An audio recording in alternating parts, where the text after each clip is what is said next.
ఒక మంచి రోటి పచ్చడి చేసుకొని చాలా రోజులైంది కదండి. అందుకే ఈరోజు సొరకాయ వంకాయ పచ్చడి అనమాట. టేస్ట్ అయితే చాలా చాలా బాగుంటుంది, చాలా కమ్మగా ఉంటుంది. వేడి వేడి అన్నంలో ఈ పచ్చడి నెయ్యి వేసుకొని పక్కన నంచుకోవటానికి కాస్త చికెన్ పకోడీ ఉంటే అద్దిరిపోతుంది. ట్రై చేయండి. అండ్ కొత్తగా చూసేవాళ్ళు మన ఛానల్ని సబ్స్క్రైబ్ చేసుకోవటం మర్చిపోద్దు.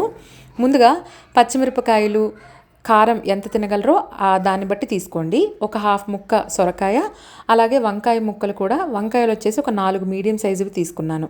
ఇవన్నీ సపరేట్గా మగ్గించేసుకోవాలి.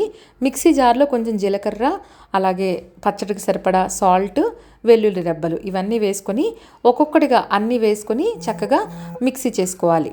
మిక్సీ చేసుకున్న తర్వాత దీంట్లో తాలింపు తప్పకుండా వేసుకోవాలండి. అండ్ టొమాటోలు కూడా నేను ఒక 2 మగ్గించి అవి కూడా వేస్తున్నాను.